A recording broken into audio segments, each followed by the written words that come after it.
Perfect World, Episode 239. The analysis begins. Shi Hao dominates the Immortal Academy. The Three Supremes. The Killing Cup. The crowd pleads with the Immortal's guardian. A prodigy of ultimate strength makes his entrance. With one punch, he sends Cao Yushing flying. As the young heavenly horned ant appears, the Immortal residences battle for the core inheritance truly begins. Next, a beauty from a long life family arrives.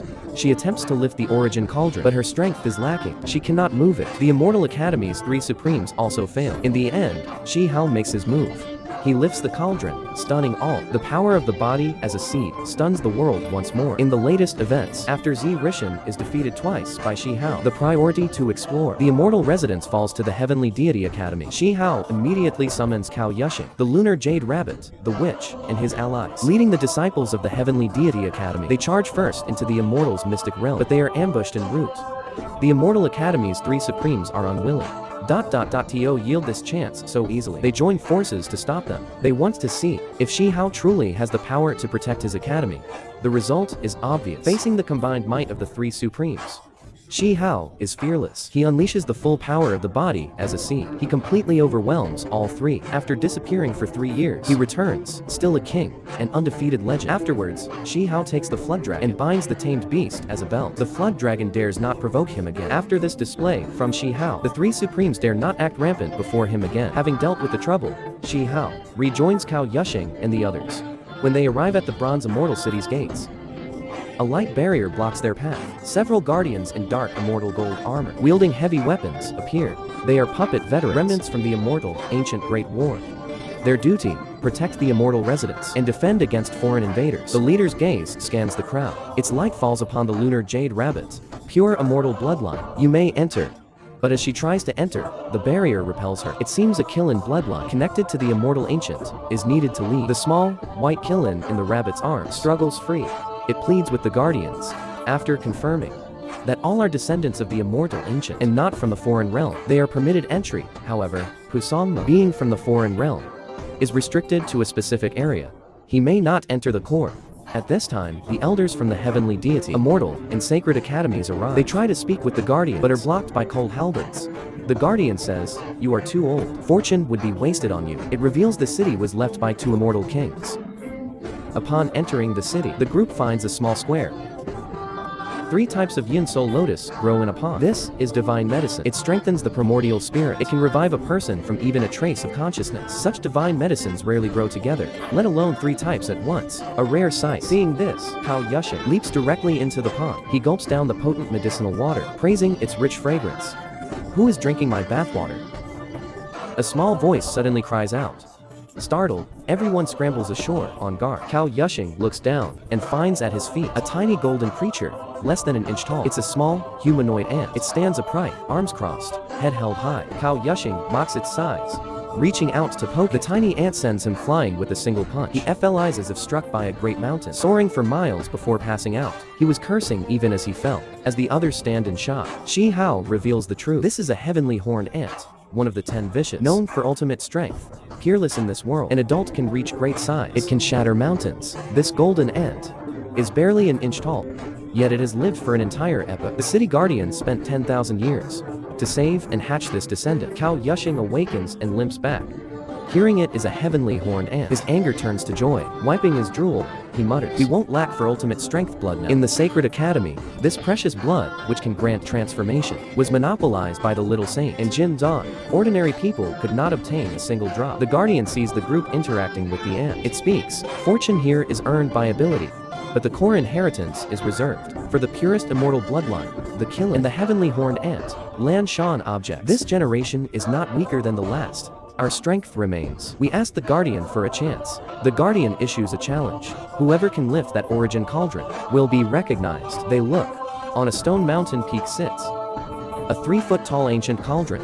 This origin cauldron was the ultimate weapon of the immortal ancient era, the exclusive weapon of the heavenly horned ant. It is immensely heavy. Even touching it can send one flying. A young supreme steps forward immediately, wishing to try the challenge. The Heavenly Deity Academy disciples all look to Shi Hao, their eyes full of hope. After all, Shi Hao's physical body is powerful, his strength boundless. Perhaps he can move this legendary weapon. The great battle for the inheritance has begun.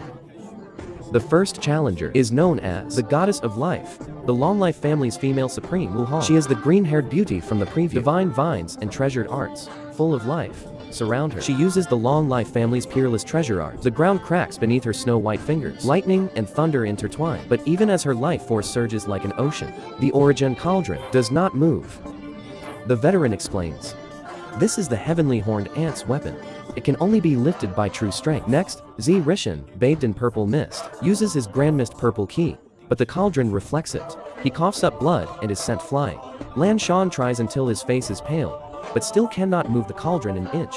Cao Yushing, the great miasma, the 7 Gu Taoist, and others step up. The great miasma chants a scripture, his body turning into a golden vira form. He only makes the cauldron hum. The 7 Gu Taoist uses his family's art, but also only elicits a ringing sound. He cannot move it. In the end, all the young Supremes fail. The scene falls silent. The veteran asks, does anyone else wish to try? All eyes turn in unison to Shi Hao. The veterans are also puzzled. He did not merge with a flawless scene. How can he be this strong? Shi Hao steps forward and grips the cauldron's ear. With a mighty roar, boundless blood ki erupts from him. His physical body forms a domain that warps time. The crowd is forced to retreat. With a massive rumble, he lifts the Origin Cauldron from the ground. The entire Immortal Mountain trembles slightly. The people below feel the ground shake.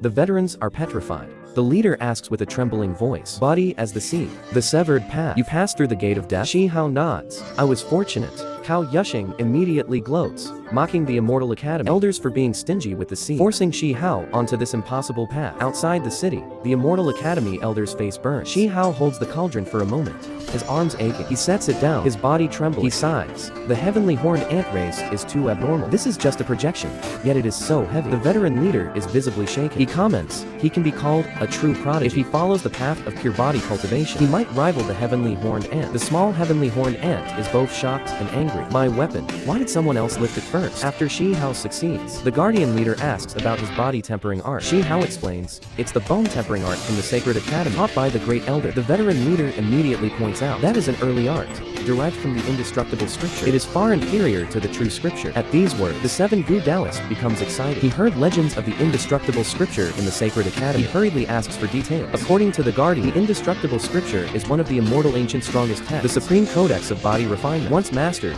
the body becomes immortal. Heaven cannot bury it. Earth cannot erase it. Even if the spirit is extinguished, the body remains eternal. It is said that at great completion, the body can reform its spirit after hundreds of thousands of years, retaining all original memories. Back then, the heavenly horned ant studied this scripture before lifting the cauldron. After mastering, he could wield the Origin Cauldron as a toy in his youth. His power was unrivaled, but when they ask where the scripture is, the guardian sighs that it is lost. He gives 3 possibilities. First, it remains in the city, but only the heavenly horned ant can find it at a certain stage. Second, it was lost on the immortal ancient battlefield. The heavenly horned ant fought until his last drop of blood, and many treasures were lost. Third, it is hidden in a forbidden area of the 9 heavens. This clue excites Shi Hao and the others. After all, if he could obtain the indestructible scripture, for someone with a body as strong as Shi Hao, it would be a world-defying fortunate encounter. The little golden ant hears this, and shouts defiantly, it's not lost. I will learn it in the future. The guardian adds, he who lifts the Origin Cauldron is qualified to seek the fortune of this scripture. The great battle for the inheritance now shifts from fighting for immortal treasures to searching for the indestructible scripture. More unknown challenges lie ahead.